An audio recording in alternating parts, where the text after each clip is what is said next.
de orgullo que haya salido en Grijalbo. Agradecemos, por supuesto, a José Ramón por confiar en nosotros para publicarlo.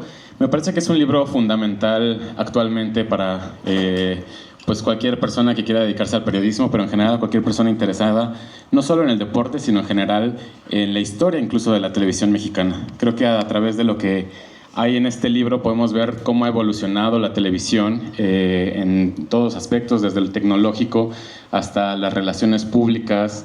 Pues ustedes saben muchos vicios que hay ahí entre incluso hasta cosas de medio de corrupción, que también José Ramón ha denunciado durante muchos años.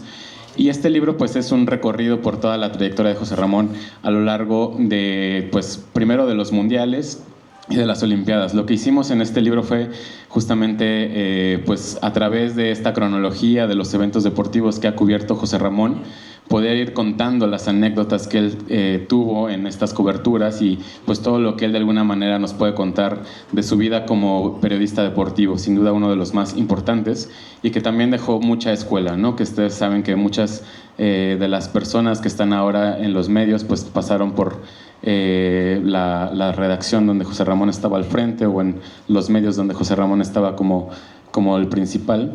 Entonces estábamos muy contentos de recorrer todo esto. Entonces, pues si quieres, José Ramón, cuéntanos un poco cómo te sentiste de publicar estas memorias, qué pueden encontrar en ellas, y también, por supuesto, es importante que vean estas fotografías que incluimos, que también es un recorrido por todo lo que ha vivido José Ramón. A mí me gusta mucho esa que está mencionando, que está mostrando José Ramón, porque acá sería maravilloso que yo tuviera esa edad. Aquí vemos justamente pues el paso de los años, ¿no? De cómo pues ha ido evolucionando su imagen. Y la verdad es que algo que me parece fundamental es también, a pesar del paso de los años, ver cómo José Ramón se mantiene fuerte y pues también con este carácter duro y crítico hacia todo lo que pasa en el fútbol y en los deportes en México y en general aquí. Entonces, José Ramón, en la política. Más no en la política. Pero pues, José Ramón, cuéntanos un poco cómo te sentiste de escribir este libro y qué podemos encontrar aquí. Bueno, primero les quiero enseñar una foto icónica de este libro. No es el primer libro que hago, es el cuarto libro. Si la pueden ver, Mundial de 1994, aquí. Yo no me sentaba con cualquier comentarista. Yo narraba el partido y a mi lado estaba un señor que se llamaba Pelé. ¿Les dice algo, Pelé? Maravilloso. Y a su lado estaba otro campeón del mundo, César Luis Menotti, que era un sabio del fútbol. Ambos en paz descansen. Juntar a estos dos hombres en una transmisión de fútbol, en un partido malísimo, México contra Noruega, que perdió México 1-0, cuando Sague por poco pierde el Bisoñé en un remate. Sí. Y no metió el gol del empate. Menotti me decía: qué mal juega México, qué pena. Y sin embargo, estar junto a estas dos personalidades era maravilloso. Menotti era un tipo que dejaba que el narrador llevara la continuidad del partido, la velocidad del partido, y entraba en el momento justo. No se encimaba, no gritaba, no peleaba, no vociferaba. Daba un punto de vista exacto, perfecto. Y Pelé era Pelé. Mientras Pelé quería comentar algo, los mexicanos, que eran muchísimos que estaban en ese estadio, le metían la bandera por acá. Fírmame, Pelé, fírmame. La gente se volteó para ver a Pelé y dejó de ver el partido de fútbol. Pero bueno, son cosas que pasan en la historia de los mundiales de fútbol. Este libro lo quise hacer porque, a pesar de que aquí parezco muy joven, es que tendría unos 70 años, ¿no? Pero ahora tengo más. No, era más joven. Sin embargo, Grijalbo me abrió las puertas. No es el primer libro que hago. Hice uno en 1994 que se llamó El fútbol mexicano, un juego sucio. Me quedé corto. Es súper sucio. Bueno, después hice otro que se llamaba Mi pasión, que era dedicado a los medios de comunicación y por qué la pasión que despiertan los medios de comunicación. Después hice otro que no se vendió, uno muy grande, muy bonito, de donde sacamos muchas fotos, que que patrocinó TV Azteca, me lo patrocinó TV Azteca, sorpresivamente. Y este libro, que es como un compendio de el recorrido que hemos tenido. Yo cumplo 54 años en la televisión, pasé 35 años en Canal 13, Imevisión, Azteca Gubernamental, Azteca Privado, y después, cuando salí en 2007 de Azteca, 2007, no 2006 como algunos imbéciles lo cuentan, 2007, perdón por la palabra, porque no me gustaba el programa que tenía yo. José Representa se llamaba. Tenía que entrevistar a figuras del ámbito artístico, deportivo. Puse a narrar a Jacobo Zabludowski, un gran personaje en aquel entonces, un partido de fútbol, y no, prefirió narrar una corrida de toros. Pero bueno, y en 2007, en octubre de 2007, me integré a las filas de ESPN. Desde entonces tengo 19 años en ESPN. En octubre cumplo 19 años. Vi pasar varios gorditos en ESPN. Vi crecer a León Lecanda, de estatura, nada más. Y vi crecer a muchos periodistas nuevos y otros que huyeron. Este libro tiene un compendio de todo eso. Es un recorrido de cuando empecé, de la lucha que tuve que entablar con muchos directores cuando yo logramos conseguir los derechos de los mundiales de fútbol y los Juegos Olímpicos, en una lucha terrible con el monopolio televisivo que siempre ha sido distinguido en este país, que ustedes saben quién es Televisa, que quería los derechos para ellos sin tratar de asociarse con algunos. Finalmente lo conseguimos con TV Azteca e hicimos los mundiales. No es lo mismo cubrir un mundial o unos Juegos Olímpicos con derechos que cubrirlos sin derechos. Sin derechos sufres, como sufrimos ahora en ESPN, para cubrirlos la Copa del Mundo. Tenemos que alquilar terrazas, tenemos que alquilar muchas cosas, gastos especiales, porque no podemos entrar a los estadios. Es muy difícil. Algunas revistas se cuelan con una contraseña y se meten, pero la televisión es muy complicado. Te ven, se te echan encima. De eso trata este libro y platica muchas anécdotas buenas, regulares, malas, y habla de todo. Inclusive aquí menciono a Emilio Azcárraga Gallán, con que tengo una buena relación, que cuando le preguntaron algo sobre este libro dijo: si no tengo un enemigo enfrente que diga lo contrario, es difícil que valide mi historia. Se valida por la grandeza de los rivales, y un rival es José Ramón, no nada más son los rivales en la cancha. Un punto de vista de alguien que no fue mi rival, por supuesto. Él está con más dinero, es director de una empresa. Y del Club América, tan famoso Club América, que está buscando ganar no la Champions de CONCACAF, sino la Champions League, pero le va a costar mucho trabajo ganarla. ¿Saben cuándo la va a ganar? Nunca. Nunca. Nunca.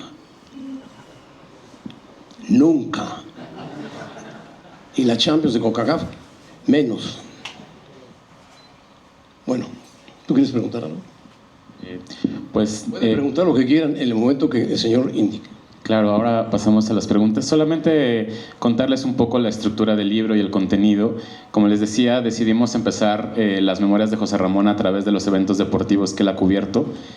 Todas las Olimpiadas y todos los mundiales en los que él estuvo presente, y ahora también con miras a este que viene.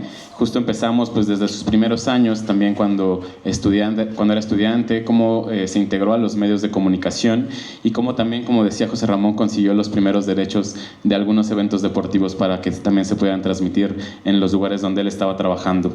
Vamos desde Montreal de 1976 hasta, como les digo ahora, París 2024. Y pues bueno, con miras a que llegue ahora el nuevo mundial en México, Estados Unidos y Canadá, y en el que también estará presente José Ramón.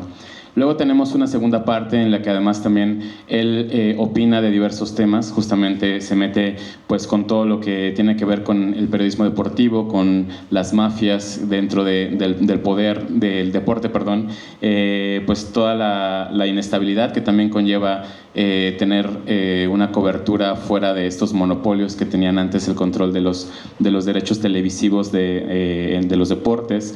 En fin, hay muchos temas en los que él se mete y finalmente creo que es una parte muy interesante ver cómo José Ramón habla de distintos deportistas, ¿no? Aquí hace un balance de algunos deportistas que fueron muy relevantes pues en su trayectoria como periodista, que a los que pudo entrevistar, con los que estuvo cerca o que también de alguna u otra forma impactaron el deporte mientras él estaba cubriéndolo, ¿no?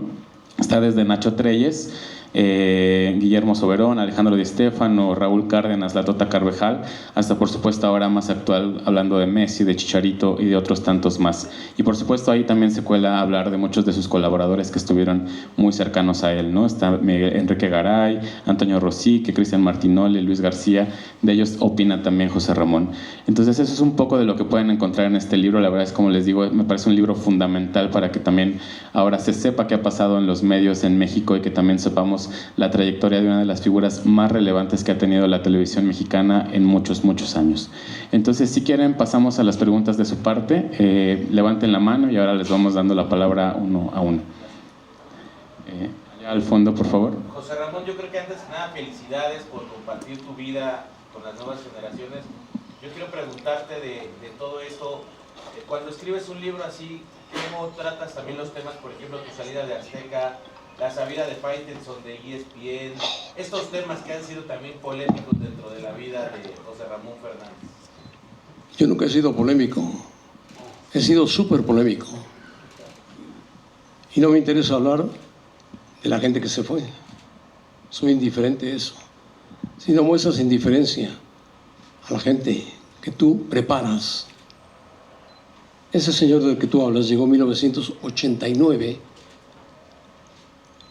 a presentarse en mi oficina. Ya había pasado el Mundial de Argentina, ya había pasado el Mundial de España, ya había pasado el Mundial de México, ya había pasado el tema de los cachirules. O sea, es parte de una etapa diferente. Que después se van, tienen derecho a irse, que hagan lo que quieran. El asunto es que yo tuve maestros, y le acabo de enseñar a dos, muy brillantes. Primero, el primer maestro que tuve fue Luis de Llano Palmer. No el hijo, el padre. Un refugiado de la Guerra Civil Española, valenciano, con mucho talento, inteligente, que fue director de Canal 13. Remontémonos a Canal 13. Y que sabía muchísimo. Ahí en los estudios de Mina, estábamos en los estudios de Mina, al lado teníamos el King Kong, enfrente una cantina, en la esquina el Teatro Blanquita, al lado izquierdo una pulquería, al lado derecho un hotel y en la acera borrachitos. Cuando salíamos a la 1 de la mañana era un problema para ir al estacionamiento, pero bueno, ahí trabajábamos. Yo recuerdo que los camarógrafos de Canal 13 hicieron un hoyito en la pared y cobraban 20 pesos por ir a espiar a las bailarinas del King Kong. Y entonces ahí estábamos todos haciendo fila, 20 pesos, hasta que lo descubrieron. Pero el que lo hizo se hizo millonario mientras. Y efectivamente veíamos a las bailarinas pasar, no las veíamos. Porque estábamos pegados en Mina, las calles de Mina, teníamos Tepito muy cerca. Ahí empezamos a trabajar en los sótanos de Mina mientras la dirección general estaba en la Torre Latinoamericana. Y cuando decían, hay junta a las 11 de la mañana, tenías que atravesar todo Bellas Artes atrás, San Juan de Letrán de aquel entonces, e ir a la junta al piso 17.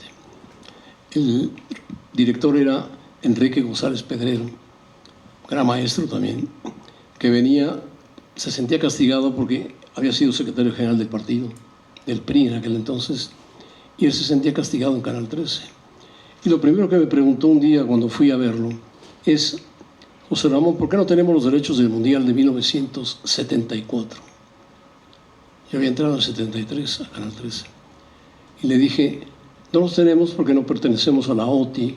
La OTI era la Organización de Televisión Iberoamericana, que había sido fundada por Emilio Azcárraga Milmo y Guillermo Cañedo. Cañedo era el presidente de la OTI. que agrupaba a todas las televisiones privadas y algunas públicas de América Latina, incluyendo España y a Portugal, que a pesar de que eran de la Unión Europea de Radio y Televisión, se metían aquí en la OTI. Y cuando se compraban los derechos de un mundial de fútbol, yo le dije, no podemos acceder a los derechos de un mundial de fútbol si no somos miembros de la OTI. ¿Tiene usted algún amigo ahí, senador? Era senador. Me dijo, sí, Miguel Alemán, llámele y dígale que queremos entrar. Cogió el teléfono, ahí delante de mí, le llamó, habló con él, si se citaron a comer, y me dijo, Miguel Alemán dice que sí, que va a hablar con Cañedo. Cañedo habló conmigo, Guillermo Cañedo, que en paz descanse, y me dijo, bienvenidos, tienen el derecho al 10%. Dije, no, ni madres, ¿cuál 10%? Tenemos derecho al 50% igual que ustedes. No, sí, no, sí, sí, no, no, sí. Finalmente dijeron sí. Entonces pagábamos el 50% y teníamos derecho a todo el Mundial de Fútbol. Y cada quien hacía su producción, cada quien gastaba lo que quería. Este libro, por cierto, lo va a presentar el miércoles un hombre al que yo quiero mucho, legendario, un gran comediante, Andrés Bustamante. Lo van a conocer, algunos no lo conocen. Si lo vieron, no viene vestido de chunga, no viene vestido de ponchito, no viene de hooligan, porque si no las cámaras las destrozaría todas. Viene como Andrés Bustamante, a quien yo lo conocí dándole clases en la Universidad de Anáhuac. Yo daba clases y en el 9º semestre un alumno se me acercó y me dijo, ¿ya sabe quién es ese peloncito que está ahí? Sí, Andrés Bustamante. Páselo a que imite a los maestros. Lo pasamos a imitar a los maestros en la Universidad de Anáhuac del Norte. Imitó a todos los maestros, no quería. Me imitó a mí. Imitó al rector que apareció de repente en la clase. Yo senté al rector junto a mí. Y le dije, ahora imita al rector. No quería, lo imitó. El rector se murió de risa. Y ahí descubrimos que era un personaje que podía ayudarnos muchísimo. Ya después les contaré cómo surgen los protagonistas. Cuando cubrimos el Mundial de Argentina, que yo llevé a Nacho Trelles, a Carvajal, a Miguel Marín, a Benito Pardo, a Manuel Lapuente, que en paz descanse, gente muy importante, a Raúl Orbañanos, que fue compañero mío en Deporte TV durante 19 años, que sé que acaba de sacar su libro, no sé cómo lo hizo para escribirlo, pero bueno, porque estando yo en Haití, en el primer evento que transmitimos desde Haití, el equipo mexicano era fantástico. Me tiraron vestido a la alberca, Musiño, que en paz descanse también. Y ahí me di cuenta cómo se manejan las concentraciones de los futbolistas. Un día los jugadores de Cruz Azul, encabezados por el Calimán Guzmán, por Pulido, me llamaron y me dijeron, te invitamos al cuarto. Sacaron una botella de Bacardí de abajo y una de ron haitiano, lo pusieron ahí arriba. Y dije yo, no. Lesionado Calderón, lesionado Puente, le dolía la cabeza. Entonces quedaba Bramila. ¿Se acuerdan de Bramila? Aquel jugador del Atlas. Había que sacarlo del bar. Siempre estaba en el bar. Y cuando jugamos contra Trinidad y Tobago le metieron 4 goles y nos eliminaron. Cuando yo bajé a sacar las alineaciones de México y Trinidad y Tobago, vi a esos impresionantes trinitarios, que eran impresionantes, con los ojos amarillos, y dije, estos nos van a golear. Y nos metieron 4-0. Sí le ganamos a Haití, pero ya habíamos sido descalificados por Trinidad y Tobago. Histórico, Haití fue el Mundial, y después El Salvador, 4 años más adelante, fue al Mundial, igual que Honduras, y El Salvador le metió 10 goles a Hungría en un partido de fútbol. 10 goles a 1. El nivel de CONCACAF era malísimo, pero había una mafia terrible entre Guillermo Cañedo, Soria Terrazas, Rafael del Castillo, que quería la CONCACAF. Todos estaban peleando por todo. Y lógico, Cuando yo bajé ese día a sacar las alineaciones de México, me encontré al técnico Alberto de la Torre con los brazos en la cara, y el que daba las instrucciones era Nacho Matus, periodista del Esto, y le decía a La Puente y a Delgado: van a jugar juntos, tú subes, tú bajas, tú marcas. Y decía de La Puente, que era muy inteligente: Nacho, yo no marco a nadie, no sé marcar, yo voy para adelante, y Pepe Delgado va para adelante también. Métenos a alguien que corra por nosotros. ¿Quién? Toño de la Torre. Toño de la Torre. ¿Se acuerdan de Toño de la Torre? Aquel jugador de Pumas, que después fue vendido en $1 millón a la América. Un escándalo. Bueno, finalmente metió Toño de la Torre, pero a pesar de todo, nos metieron 4-0 y quedó eliminado México. A mí por poco me sacan del estadio, porque cada vez que caía un gol, yo estaba narrando y había un haitiano adelante de mí, hacía 1, 2, 3, 4, y en el cuarto le tiré la Coca-Cola encima. Y entonces llegaron los policías y me querían sacar y no sacar. Yo le hice así y se fue a quejar. No pasó nada, pero el ambiente era muy tenso en Puerto Príncipe, una ciudad muy pobre. Estábamos en un resort. Los jugadores eran felices cuando le ganaron a Antillas Holandesas, que no era nada, 7-0. Les dieron la noche libre y aquello fue una bacanal auténtica. El futbolista no era tan profesional como lo es ahora. Espero que sea más profesional. En aquel entonces era menos profesional. Había grupos, los grupos de Jalisco, los grupos del América, del Atlas, del Guadalajara, del Toluca, del Atlante. Y Pérez Noriega, que ya murió, era el jefe de la delegación. Y Felipe Setter, que ya murió también, era el jefe de los jugadores. Y quedamos eliminados, así de fácil. No fuimos al Mundial de 74. Y en 78, Dios mío, fuimos el último lugar del Mundial. El último lugar del Mundial. En la delantera jugaba Cristóbal Ortega, que era un fenómeno en México, Víctor Rangel y Hugo Sánchez, que iba para España, que iba a jugar en España. Pero como somos los mexicanos, el grupo, igual que ahora, hombre, por favor, ¿quién es Túnez? A Túnez le metemos 3. ¿Quién es Alemania? Alemania es viejo y venía a ser campeón del mundo con Helmut Schön. ¿Quién es Alemania? Si nomás tiene a Rummenigge y está lesionado. ¿Y quién es Polonia? No existe Polonia. Les ganamos a los 3. Y los 3 nos ganaron. Yo estaba narrando el partido de México-Alemania en Rosario.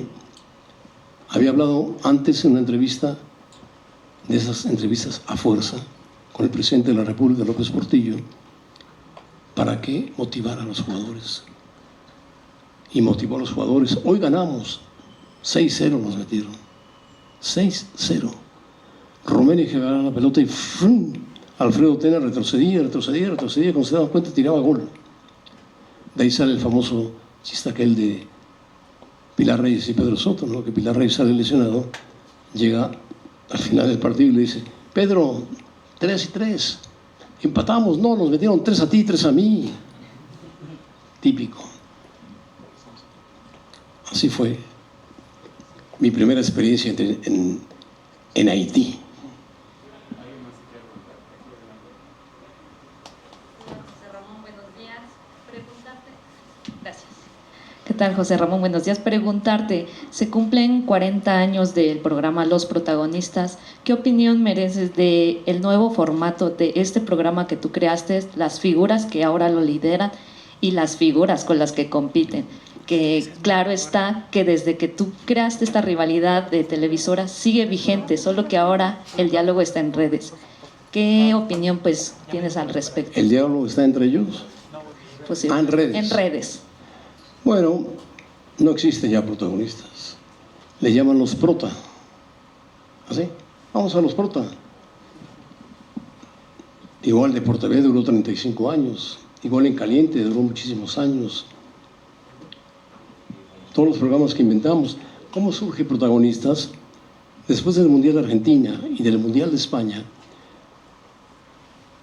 yo vislumbro que la gente tiene que trabajar. Y trabaja, por supuesto, ustedes mismos. Y un partido de Bulgaria contra Uzbekistán, por ejemplo, no lo ve nadie a las 10 de la mañana, a las 11 de la mañana. Entonces dije, la gente requiere de un buen análisis profundo, serio, bueno, espectacular en las noches. Cuando el padre llega a casa, se sienta con los hijos y el hijo le dice, papá, ¿no viste los goles que metió Alemania, los goles que metió Francia? ¿Qué jugador ese que está ahí? ¿Qué jugador, Maradona? No lo vi, hijo. Vamos a verlo juntos. Que vieran juntos un programa de televisión que le diera pasión, enseñanza, buenos comentaristas, no solamente Benotti, Valdano, Butragueño, Luis García y muchos más que pasaron por los protagonistas. Entonces ideamos para el 86 hacer un programa diferente, un resumen especial que enmarcara en 1 hora y media, que después se fue a casi 2 horas y media, lo mejor de lo que había pasado, que tuviera color, que tuviera lo que no se vio, lo que no se oyó, que tuviera momentos culminantes. El color, por cierto, en el 86 yo se lo encargué a Oscar Cadena. ¿Se acuerdan de Oscar Cadena? El de los tirantes. Era un magnífico entrevistador y recorría el estadio, el vestíbulo del estadio, todo, y entrevistaba a todo mundo, mujeres, niños, hombres, todo mundo, y sacaba un color muy bueno. Y además poníamos a los jugadores de fútbol. No te vayas, no te vayas, siéntate. Siéntate. ¿Ya te vas? ¿Por qué? ¿Tienes nota? Vas a la América, pues empató la América, por favor, hombre. Y así fue como empezó Protagonistas, un programa que tuvo mucho éxito, que la gente lo siguió, y después, más adelante, después de Los Cachirules, que fue un problema muy grave para México, donde todavía recuerdo que Hugo Sánchez dijo, qué pena de Los Cachirules. Tenía que haberlo tapado, a pesar de que era una trampa terrible, porque yo estaba en mi mejor momento y podría haber sido campeón del mundo. Y Carlos Hermosillo dijo algo parecido. Yo también estaba en mi mejor momento y podríamos haber sido campeones del mundo. Sí, en 1990, con Alemania, con Argentina, con Italia, la Italia de Baggio, la Italia de grandes jugadores. Hoy Italia está en una decadencia terrible por tener tantos extranjeros en su fútbol. Yo admiraba el fútbol italiano, pero después de Baggio, de Pirlo, de esos jugadores de Totti, extraordinarios, de Scirea, de Gentile, de Cabrini, de Costa Curta, de Maldini, ya no hay puro extranjero en Italia. Qué pena. Y Santi Jiménez no juega en Italia desde hace como 6 meses.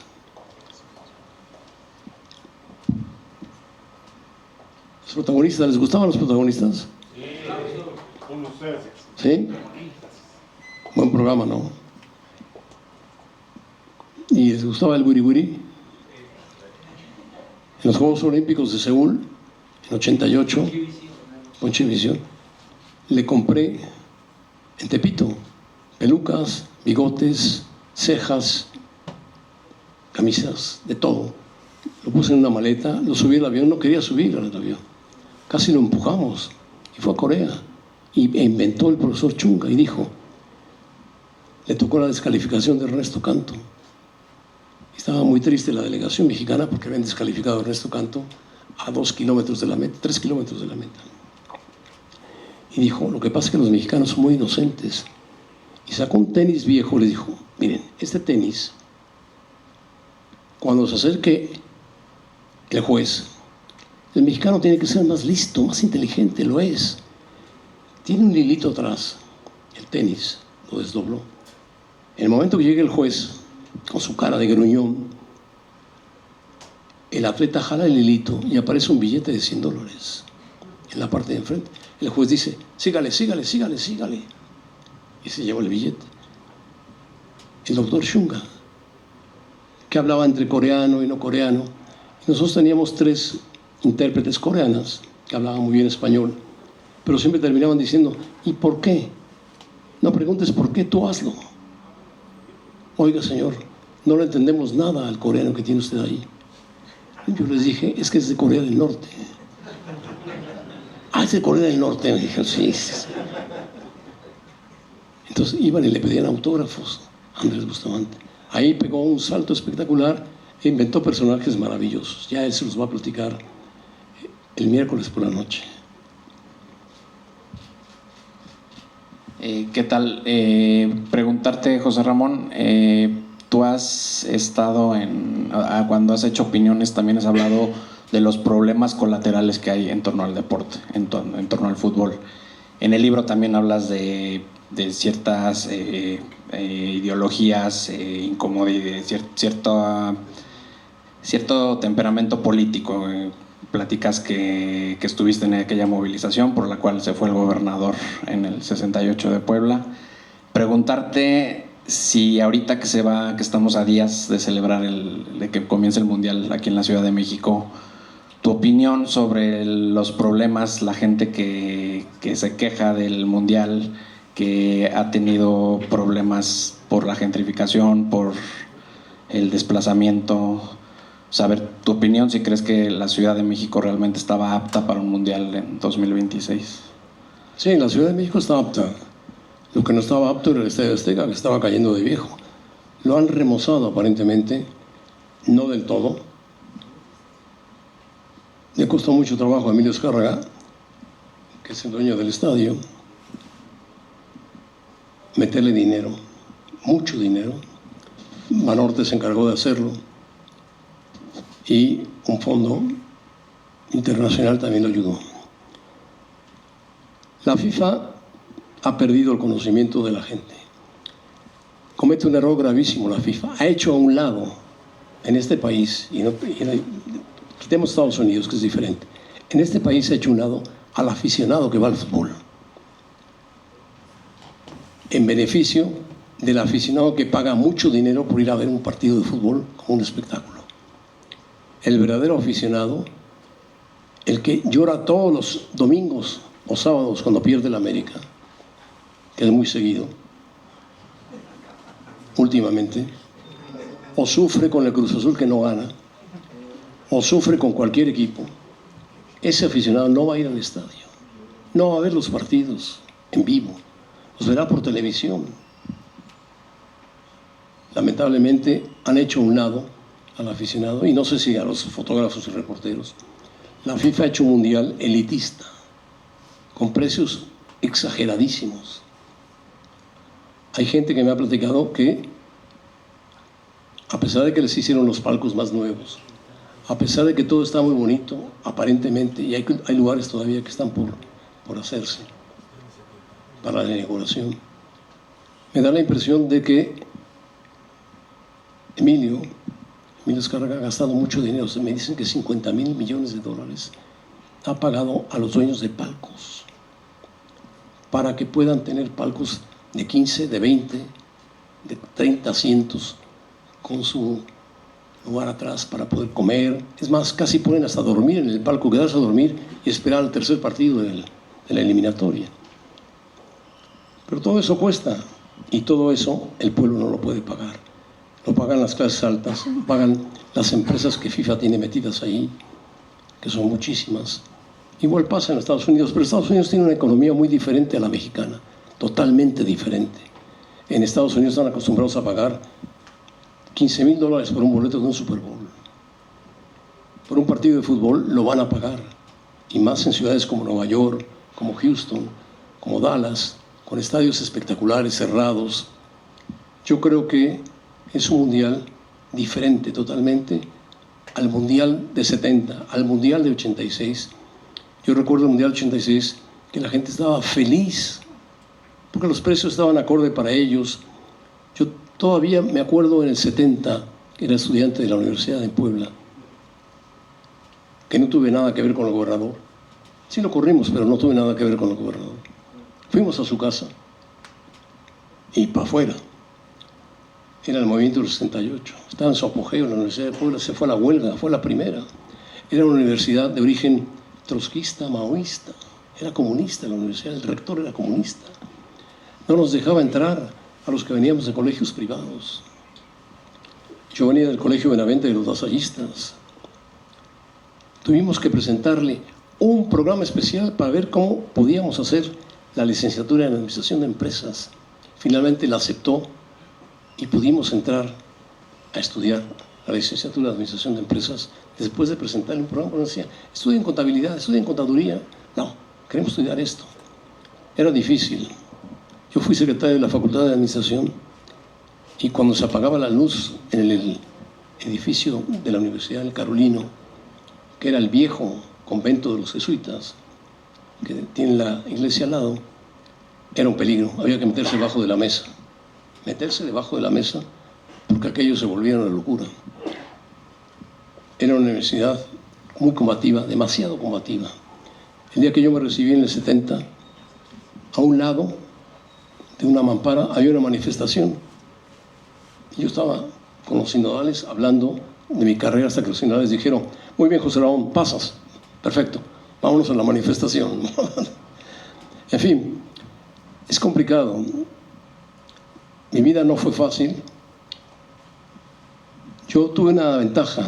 Desde muy joven, cuando terminé la preparatoria, que la hice en un año porque había estudiado 6 años en España, en Oviedo, con los jesuitas, y tenía una preparación más adelantada. Inclusive íbamos a la Universidad de Oviedo a estudiar filosofía. Los hermanos lasallistas, que yo era su vecino, me dijeron, ¿puedes darles clase a los alumnos cuando falte un maestro? Sí. ¿De raíces griegas, de raíces latinas? Sí. ¿De filología? Sí. ¿De la historia universal? Sí. Perfecto. Se las daba. Algunos se reían, los echaba fuera de la clase y me quedaba con los que querían aprender. Me gustó dar clases y eso me ayudó mucho a mí para ser mejor comunicador. El dar clases, el tener alumnos, el convivir con ellos es fantástico, maravilloso. Cuando terminé la carrera y me vine a vivir a México, hice una maestría en la Universidad de México, conocí al rector, mis amigos del rector, y de ahí intenté hacer de Pumas un equipo de fútbol de los estudiantes que fuera el gran rival de los ricos de la América. Y lo conseguimos con Gilberto Borja, con Aguilar Álvarez, con ese tipo de gente que era entusiasta y que quería a Pumas y que tenían un gran equipo. Caviño, Spencer, Muñante, Hugo Sánchez, Cándido, Gorini Vázquez Ayala, tenían un equipazo. Y ganaron un título en el Estadio Azteca porque estaba en huelga la universidad. Teniendo un estadio tan precioso como es el Estadio de Ciudad Universitaria, que fue sede de la Copa del Mundo del 86. Pero me acuerdo de mi padre, que me había enseñado el fútbol, con el equipo de la Franja, que nunca ganaba y que sigue sin ganar, abandonado, que fuimos a ver. Él compró 2 boletos. Él había ido a Guadalajara a seguir a Brasil. Él era español, era refugiado. No refugiado, había llegado muy joven, de 17 años. Conoció a mi madre, también española, y se casaron en Puebla. Fueron felices, maravillosos padres. Compró 2 boletos, me dijo, ¿quieres ir a la Azteca conmigo? Sí, vamos. Y fuimos un grupo de amigos de él y yo.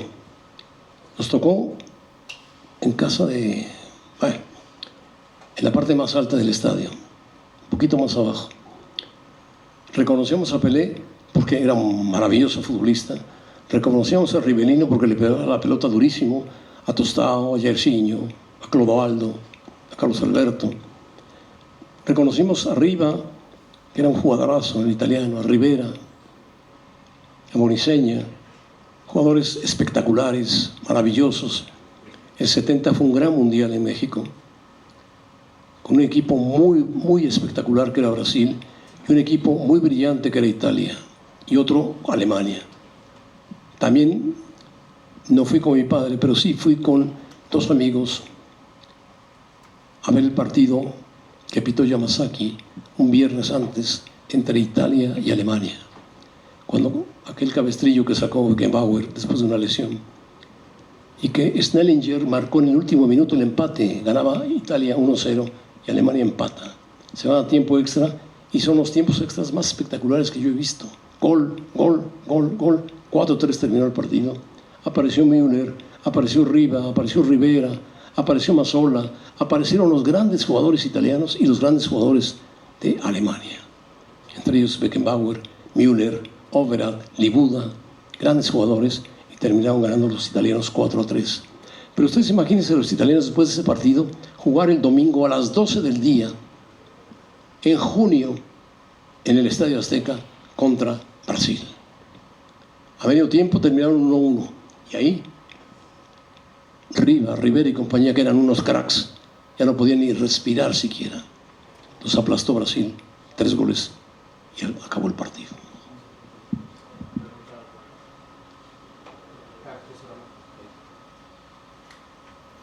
José Ramón, ¿ahí me escuchas?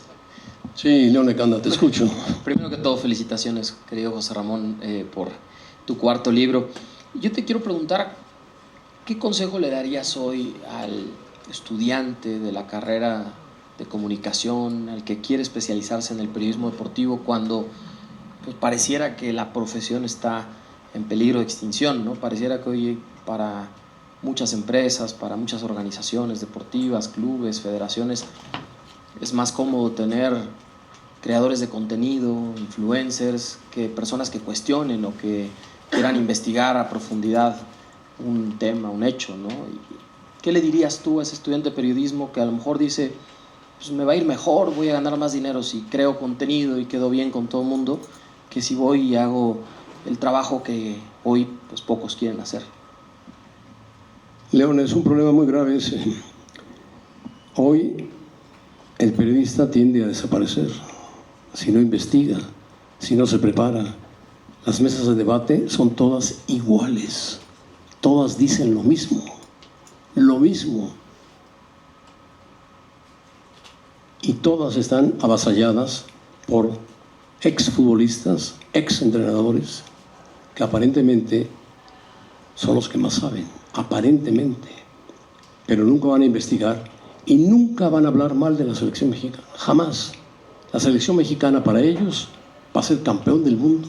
Tú le preguntas a cualquier futbolista que trabaja en una mesa de debate, yo se lo he preguntado a Jared Borghetti, que fue un gran futbolista, a Paco Gabriel de Anda, que fue un auténtico leñador de la defensa. Cuando yo narré partidos de Santos, la más baja la pegaba en la cabeza. Gran tipo. Tú le preguntas a Luis García y dice, en México, Luis es un poco más crítico, campeón del mundo. León, no sé qué edad tengas, pero yo ya no lo vi campeón del mundo en México y creo que tú tampoco lo verás, ni muchos lo verán. Es muy difícil ser campeón del mundo y de repente te van a aparecer equipos como Sudáfrica, que ya empataste con ellos, Corea del Sur, que juega a una velocidad supersónica, y de repente aparece un país que se llama Chequia, que es la República Checa, y todo el mundo dirá, no, a Sudáfrica le ganamos fácil. A Corea, ¿quién es Corea? ¿Qué ha hecho? El fútbol asiático ha mejorado muchísimo. Chequia, ¿quién es Chequia? ¿Dónde queda? Ah, la República Checa. Ah, ¿dónde queda? Pues lejos, muy lejos. ¿Juegan bien al fútbol? Sí, juegan bien al fútbol. ¿Son muy fuertes? Sí. ¿Sus delanteros miden 1,95? Sí. Pero si tenemos a Márquez, Márquez no juega. Tenemos grandes jugadores. México ha jugado con Javier Aguirre, y yo he platicado con Javier Aguirre un buen primer tiempo, desde que Javier Aguirre tomó la selección nacional. Y ese día Javier se iluminó poniendo en media cancha dos tipos, de buen pie, que hilvanaron jugadas con Quiñones, que está jugando en Arabia, en un país lejano, donde no sabemos si está jugando muy bien o mete goles fáciles. Pero puso a Fidalgo y puso al chico del Guadalajara, Brian Gutiérrez, que juega maravillosamente bien al fútbol. Esos dos hombres hicieron que México dominara al equipo de Bélgica, que es un equipo top, del top 10 europeo, vertiginoso, rápido, incisivo, más rápido que Portugal. Portugal es más de toque. E hizo un muy buen primer tiempo. Si México jugase siempre así, aspiraría a llegar a octavos de final.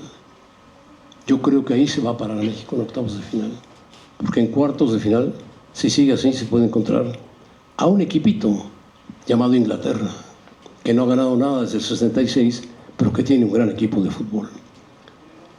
Los periodistas tienen que creer en el periodismo. León, si no creen en el periodismo, si no creen en la investigación, si se dejan llevar por los famosos youtubers, que son terriblemente malos, que se dignan a hablar de fútbol cuando no saben ni tienen ni idea de fútbol, ni idea. Y los tenemos en ESPN todos los días, en la noche. ¡Oh! Que se ponen un...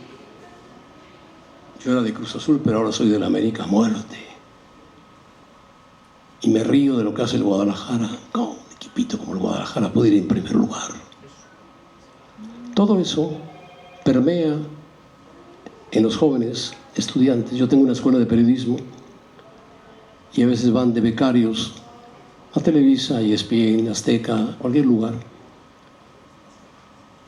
Y lo hacen bien, estudian, trabajan, van a sacar un libro muy bueno, patrocinado por el gobierno de Puebla. Nos ayudó mucho el Chelis para que el gobernador lo patrocinara. 2.500 ejemplares, 2.000 para la escuela, 500 para el gobierno de Puebla. Hoy en Puebla se está haciendo mucho deporte. Y es hecho por ellos, por 20 estudiantes que investigaron, jugadores, campeonatos mundiales. Yo les hice el prólogo y les ayudé con una entrevista. Pero son estudiantes jóvenes, sencillos, muchos humildes. Algunos no pueden pagar, los ayudamos con alguna beca. Sufren para pagar. Esos van a ser periodistas con el tiempo. No los youtubers, los que quieren la fama de inmediato. No, esos no van a ser jamás periodistas. Y los futbolistas tampoco van a ser periodistas nunca. Siempre serán futbolistas y defenderán al futbolista mexicano a muerte. No están defendiendo a Pelé, a Maradona, a Messi, no. A muerte al futbolista mexicano. Porque creen que saliendo ellos de ese universo, si México falla, ellos quedan mal. Señor, buenas tardes. Dos preguntas. Después de tantos años de ejercer este periodismo deportivo, después de pasar por grandes empresas y de forjar un camino y, podríamos decirlo, una forma de hablar del deporte, a estas alturas de la vida, ¿tiene más amigos y aliados o tiene más enemigos? Y la segunda, ¿qué opinión le merece que Memo Ochoa esté otra vez en este mundial? Muchas gracias por tus comentarios. Tengo afortunadamente más aliados. Mis hijos son mis aliados. Yo no busco aliados, busco gente que trabaje bien en el periodismo, que sean buenos comentaristas, buenos cronistas. Cuando yo trabajaba con Menotti, un día narrando un partido inaugural en Francia, estaba jugando Bulgaria, un partido aburridísimo porque la FIFA pone partidos inaugurales muy malos. No quiero decir que México-Sudáfrica sea malo, es malísimo, pero bueno, es el partido inaugural. Antes el partido inaugural siempre era el campeón del mundo o el país sede. Y de repente Menotti, que era muy inteligente, no te encimaba como se enciman ahora y se tiran carcajadas y dicen cualquier babosada. Menotti entraba en el momento que tú le dabas la pausa y decía, yo me acuerdo que dijo ese día, ¿te fijas, José Ramón, o te fijas, José Ramón, que en el lado derecho de la portería de Bulgaria pueden estar pastando, pueden estar comiendo alpiste las palomas, 10, 15 palomas, que no ha pasado el balón en 30 minutos por ahí? Sí, no me había fijado, pero sí. Esos detalles te los da alguien que fue entrenador, que fue campeón del mundo, que trabajó con grandes figuras, con Kempes, con Maradona, con Gallego, con Pasarela, con Ardiles, con grandes estrellas del fútbol argentino, y que hizo campeón del mundo por primera vez a un país que sacaba jugadores de altísimo nivel. Alfredo Di Stéfano, uno de ellos. Que esos jugadores como Pelé, como Di Stéfano, ya jugaban lo que juega hoy Messi, Cristiano, e inclusive hasta el Chicharito, que no juega nada, pero que jugó. Ya lo jugaban. Ver jugar, yo tuve ocasión de ver jugar a Alfredo Di Stéfano. La gente no se acuerda de él. Yo estaba en Oviedo en 1962, 61.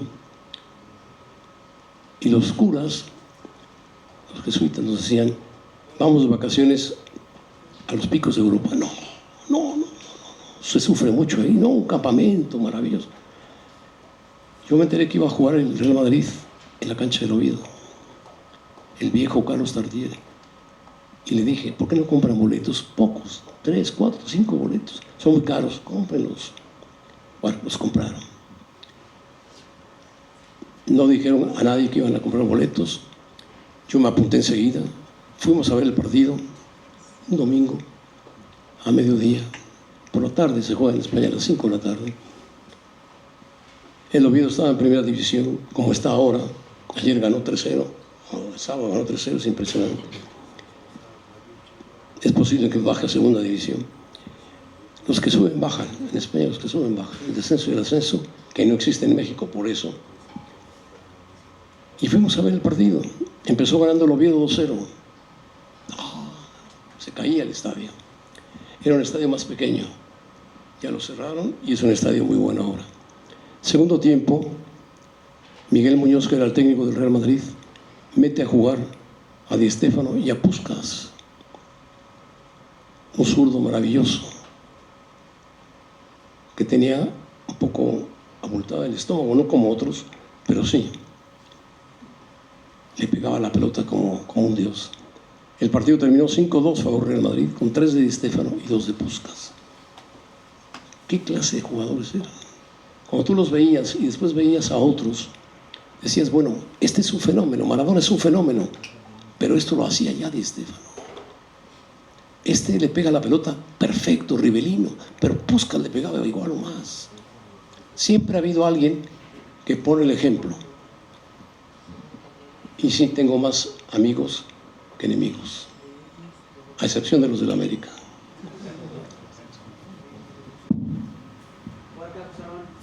Buen día, Gerardo González. Yo soy egresado de tu universidad y Perdón. ¿Te trataron bien? Sí, ¿Aprendiste? Sí, mucho. ¿Ya terminaste? Ya. ¿Y dónde trabajas? Acabé hace 2 años y estoy ahorita en el Heraldo de México y en Bola VIP. ¿En qué? En el Heraldo de México y en Bola VIP. Muy bien. ¿Y te va bien? Sí, no me quejo. No te quejas. Pero la sufrí 2 añitos, entonces... ¿Por qué? Pues económicamente es complicada. Es complicado. Es complicado los primeros 2 años. Y es barata la universidad, ¿no? Sí, la verdad es que me dieron beca, entonces agradecido también por esa parte. Digo, mi pregunta era enfocada en eso, digo, felicidades por tu libro. Además de tu gran trayectoria como periodista, digo, hoy la universidad tiene tu nombre. ¿Qué significa, qué representa esto para ti? Y a lo mejor una pregunta más futbolera, la cuestión de hoy los Pumas, ¿no? A lo mejor en la cancha están respondiendo de buena manera, pero tienen años de sequía y de mucha crítica. ¿Siguen siendo grande a tu parecer? ¿O tienen algún tiempo límite de ser grandes? Los Pumas siempre serán grandes. Nadie les regala nada a los Pumas. Lo que pasa es que no tiene presupuesto. Pero con Efraín Juárez, que ya lo querían correr a los 3 partidos, están calificados. Y han montado un buen equipo. Han dejado de trabajar en la cantera en Pumas. Yo voy seguido a Ciudad Universitaria y platico con Efraín, con los jugadores. Han dejado de trabajar en la cantera. Había un gran maestro que era Ligini, que se lo llevó, lo robó la Federación Mexicana de Fútbol. Y es el que ha conseguido esas figuras que aparecen hoy en Guadalajara, esos jugadores, entre paréntesis, mexicoamericanos, que son mexicanos. Él los ha visto y ahí vienen otros más. Hay muchos. Un país de más de 130 millones de habitantes, como es México, que no te genere jugadores para una cantera, es terrible. El Guadalajara ha hecho eso y es un buen ejemplo, y ahí va el Guadalajara. Y mucha gente está enojada del Guadalajara. ¿Quién es? Le metieron 4 a los Tigres. El Guadalajara ya está calificado. Y el poderoso América y sus brasileños anda rascando puntito de puntito. Y si lo elimina Nashville, adiós. Jardín se va desterrado a Sao Paulo, o a Río de Janeiro, o a Brasilia, a donde quiera. Él quiere dirigir en España. Ya no habrá tricampeón ni nada de eso, ¿eh? Hoy es mejor equipo el Toluca. Cruz Azul está lleno de extranjeros. Eso le pasó al fútbol italiano. ¿Ustedes sabían que el fútbol italiano tuvo una crisis en 1966 cuando fue eliminado en el Mundial 66 por Corea del Norte? Lo eliminó. Fue un golpe durísimo para Italia. ¿Qué hicieron los italianos? Cerraron las fronteras. No hubo extranjeros por un buen tiempo. Y aparecieron Riva, Rivera, jugadores de talentosísimos, Boniseña, Cabrini, Gentile, todos ellos. Hubo buenos jugadores y ganaron el Campeonato Mundial de 2006 con Cannavaro como el Balón de Oro en defensa. Y Materazzi provocando a Zinedine Zidane, un majestuoso jugador de fútbol. Bueno, hoy México está lleno de extranjeros. Hay equipos que alinean hasta 9 y 10 extranjeros en la cancha. Es una pena. ¿Dónde está el futbolista mexicano? O tenemos que esperar a que salga la Hormiga González para que salga un buen futbolista. O estos chicos que han llegado al Guadalajara. Es difícil. Puma seguirá siendo grande. No gana títulos, pero seguirá siendo grande. Va a ganar pronto, ya verás.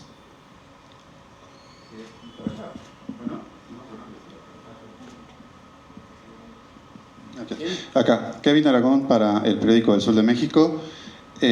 Felicidades por el libro, pero quería preguntar puntualmente qué ha sido para usted a la hora de escribirlo, voltear a ver esas memorias, verse a sí mismo. ¿Cuál era ese objetivo de ese primer José Ramón y que ahora, visto a través de este libro de las palabras, se puede mirar? ¿Qué es lo que se ha concretado y qué es lo que ha buscado también en estos años? Pues toda una trayectoria, una carrera con todas sus dificultades. Aquí cuento dificultades también, muchas, experiencias difíciles, buenos momentos. El periodista no puede vivir únicamente del éxito, no. Hay fracasos y a veces el fracaso te enseña más. Ser indiferente con quienes te atacan también te enseña más. ¿Eres combativo? Sí, yo siempre fui combativo, muy combativo. Peleé mucho. Me tocó un monopolio enfrente que absorbía todo, todo. Y peleaba con ellos. Y cuando les ganábamos en la audiencia, era yo feliz de la vida. Y sabía, llegaban los 4 fantásticos caminando a los estudios. Uno de ellos me saludaba y los demás se hacían tontos. Hoy uno de ellos maneja la televisora de los escándalos. Hay que ver el programa de la jugada, simplemente para decir, Dios mío, Y, perdón, esto es lo que nos espera en el Mundial. solo puntual también, ¿qué se espera a través de estas memorias? ¿Qué espera que sea ese legado que ha dejado en el periodismo y también en pues, la educación deportiva de un país, ¿no? Como tal. Pues el legado ahí está. Hay muchos que siguen. Yo me acuerdo cuando escogí a Luis García y a Cristian Martinoli para que narraran juntos y comentaran juntos una final 2002. Ese día yo decidí retirarme de la narración y dejar que fueran juntos a la final de Brasil contra Alemania en Japón, a Luis García y a Cristian Martinoli, junto con Emilio Fernando Alonso, que había recibido un golpe terrible porque había tenido un derrame cerebral, pero se había recuperado. Lo llevamos en silla de ruedas hasta Corea. El centro de televisión estaba en Corea y había que viajar a la final en Japón. 3 días antes le dije a Roberto Gómez Junco: vas a ir a la semifinal, Roberto. Va a jugar Brasil en Japón. Es un gran partido de fútbol y tú eres un buen especialista, muy buen analista. Vamos, un sabio del fútbol. Y la mujer estaba feliz: vámonos a Japón, Roberto, conocemos Japón. Él no, él lo tomó mal, él pensó que no iba a ir a la final.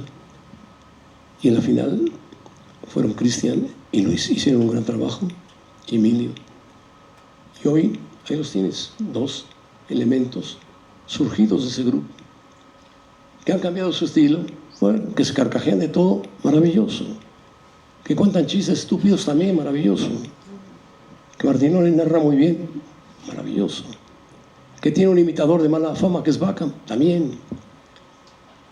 Así se van creando los narradores, los cronistas, los comentaristas. Son periodistas a final de cuentas. O a final de cuentas. Es difícil enseñar. A mí siempre me gustó enseñar.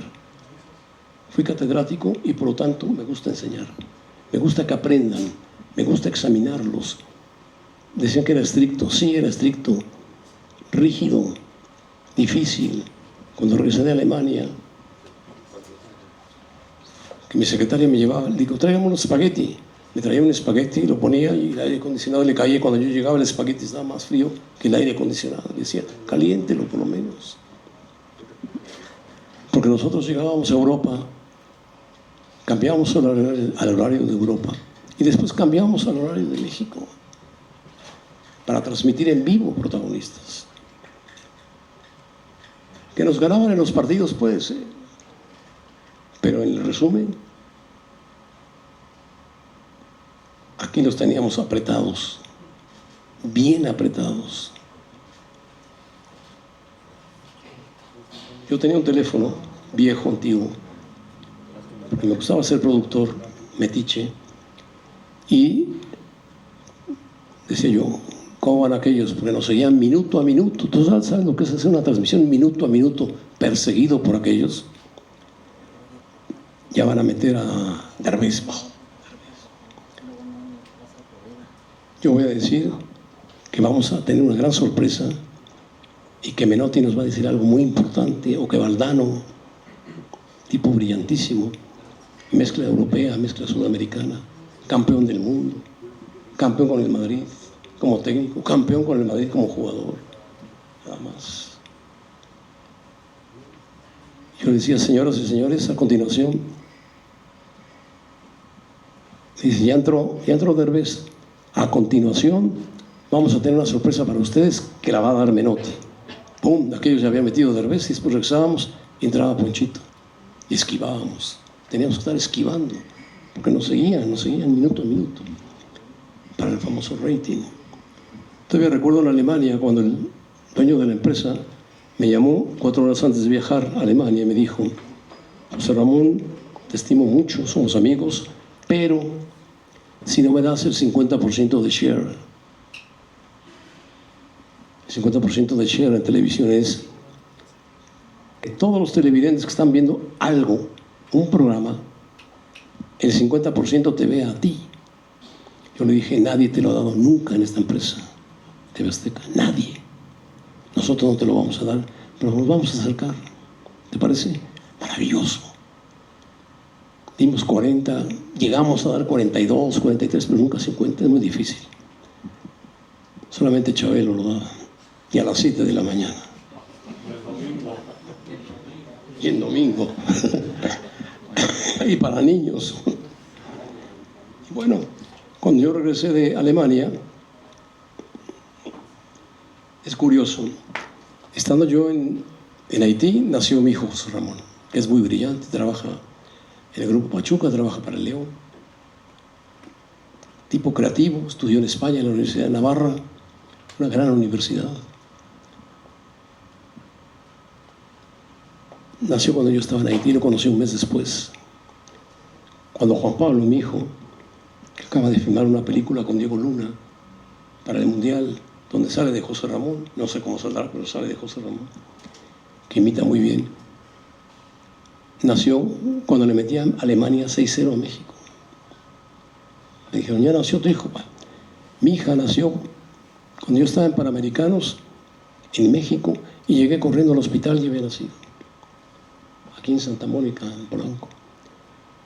Y mi otra hija, Lorea, que hace el prólogo, una chica que estudia en la Universidad de Nueva York, que no es nada fácil estudiar en una universidad como Nueva York, con altas calificaciones, sin beca. Nació cuando yo estaba en Alemania y la conocí un mes después. Esos son momentos difíciles que las madres te achacan después, más adelante. Pero es parte de la vida.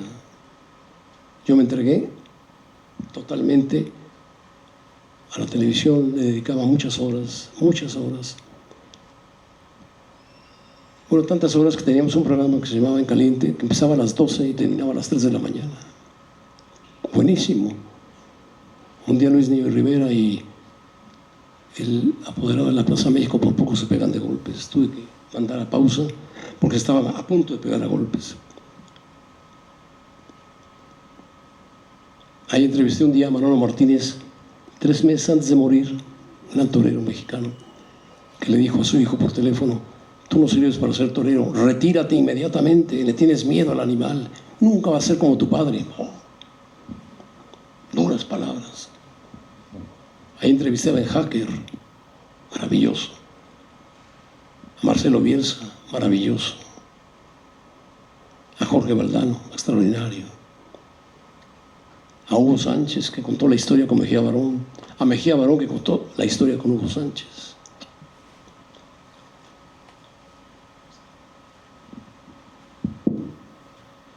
Pues bueno, perdonen, sé que todavía tienen alguna pregunta, pero ya estamos por encima del tiempo. Les agradecemos mucho que nos hayan acompañado.